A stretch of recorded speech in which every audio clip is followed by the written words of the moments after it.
El origen nominal del Natahoyo y la primera referencia conocida de estas tierras se remonta al año 1078, hace casi un milenio, cuando el obispo de Astorga compró la villa de Ataulio. Desconocemos en qué año, pero fue aquí donde nació el mayorazgo más importante de la historia del municipio.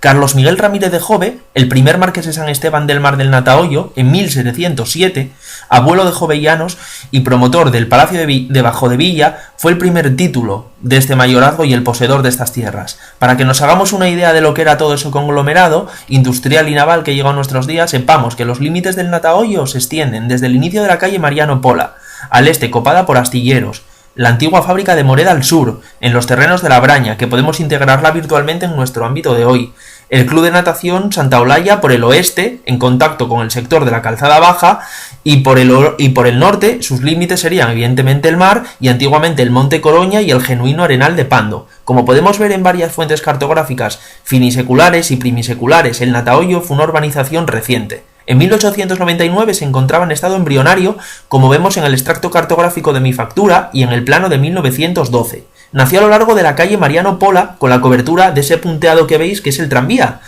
para llegar al Musel. El origen urbanístico de este arrabal obrero se explica por las siguientes razones. Tras el derribo de las murallas carlistas y el crecimiento urbano, básicamente de naturaleza industrial y naval por el oeste, supuso la entrada y salida de la villa, de estas mercancías, y hacia ahí fue hacia donde se fue incardinando el tráfico de esta zona. Favorecidas por el suelo llano próximo al Puerto Viejo, se construyeron las estaciones del ferrocarril de Langreo para conectar con las cuencas mineras y la del ferrocarril del norte para conectar Gijón con la cornisa cantábrica y la meseta. Si me permiten la expresión y el juego de palabras, el cercano oeste de Gijón quedó fraccionado por estas infraestructuras lineales y por las carreteras longitudinales que necesariamente se trazaron para conectar esta segunda corona de extrarradio con el Puerto Viejo. La industrialización gijonesa trajo consigo un contingente de trabajadores que se concentró cerca de las principales industrias. El caserío creció en sentido oeste, en forma de dedos de guante, es decir, en torno a las vías de comunicación que ya aludimos, como la Avenida de Galicia. Hoy todavía podemos encontrar vestigios de aquellas casitas terreras que jalonan la Avenida de Galicia o la calle Móstoles, algunas recrecidas, otras de 2 plantas, pero todas son construcciones humildes, de estética simplista. Conforme fue ganando población el barrio, obtuvo el servicio del tranvía, que llegaba al Musel. La industria y los cotos residenciales, como sabemos, siempre llevan aparejados fenómenos de infravivienda obrera, como son las ciudadelas que comentamos en el anterior capítulo, para alojar a todo ese excedente de población sin recursos económicos. Entre estas ciudadelas más representativas del Natahoyo destacan la del Cortijo, frente a la fábrica de Loza. En un patio semioculto con entrada por la calle Atanasio Menéndez están las casas de Maximino Millar, que son 5 casitas de 36 metros cuadrados, que datan de 1926. Debajo de la ciudadela que comentábamos anteriormente está también la de la calle Coroña, que es un núcleo importante de casas, muchas en estado semirruinoso, pero bueno, por lo menos todavía se mantiene.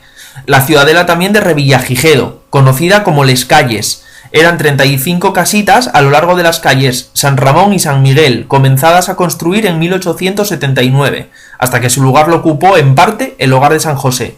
Y luego en 1928 fueron promovidas por la condesa viuda de Revillagigedo 60 casas, que al final fueron muchas menos, entre Mariano Pola y Vicente García Jove. Es decir, todo ese núcleo de ciudadelas, salvo la del Cortijo, estaban en torno a la Fundación Revillagigedo, pegadas o enfrente. Estas industrias dieron trabajo a miles de personas que vivían al ritmo de las sirenas, y las horas de entrada y salida suponían aglomeraciones multitudinarias. Pensad en miles y en miles de trabajadores a la vez. Hasta la llegada de la democracia, el Natahoyo era un paisaje de fábricas, de infinidad de talleres y naves, de decenas de grúas y chimeneas. Esa polución y nubes de humo que respiran hoy los vecinos de la Calzada por el Aboño y por Uninsa era el cuádruple en esa zona por entonces. Rescatando algunos testimonios del comercio de octubre de 1895, se reflexiona sobre si un entorno así no es imposible de concebir para la vida de criaturas humanas. En este caso ocurrió que Tini Areces, llegada a la democracia, implementó una política urbanista renovadora de barrios degradados, contaminados o infradotados, como era este suburbio proletario, y los 320.000 metros cuadrados de la gigante fábrica de Moreda, la fábrica de Loza la Asturiana y la de Industrial Alonso, donde se hizo el Parque de la Talía, se convirtieron en parques públicos con otros equipamientos y espacios verdes, además de diferentes instalaciones de ocio deportivo. Todas esas parquizaciones postindustriales fueron la herramienta de regeneración urbana y costura interbarrial, terminando con las antiguas barreras ferroviarias y otorgando por fin un esponjamiento a la trama urbana, un sistema de espacios verdes públicos y una oxigenación de todo el entorno. ¿Qué conseguimos con ello? Pues que estos grandes espacios verdes conectaron, por fin, el Natahoyo, La Braña, Perchera, el polígono de Pumarín. No podemos terminar sin señalar los principales hitos arquitectónicos y sociales que formaron parte del mapa mental de los natahoyenses. Todo se da a muy pocos metros. En primer lugar, la capilla de San Esteban del Mar, que fue traída desde Tremañes y reconstruida en el coto señorial del Natahoyo, propiedad de la Casa Ramírez, es decir, de Alonso Ramírez de Jove y Margarita de Valdés Miranda. Fue en 1647. Es la más antigua del Gijón urbano y de las más antiguas del municipio.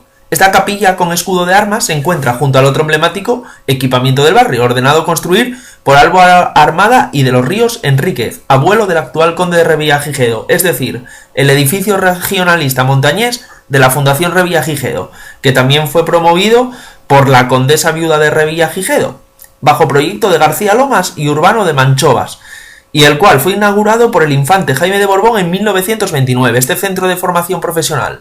Junto al hogar de San José para el albergue de niños en su mayoría huérfanos, se encuentra entre los principales equipamientos benéficos de Gijón. Bajo la confluencia de los ríos Cutis y Pilón también se hizo un lavadero público en el Natahoyo, que estaba frente a Naval Gijón exactamente. Muy pocos hasta la democracia, sí.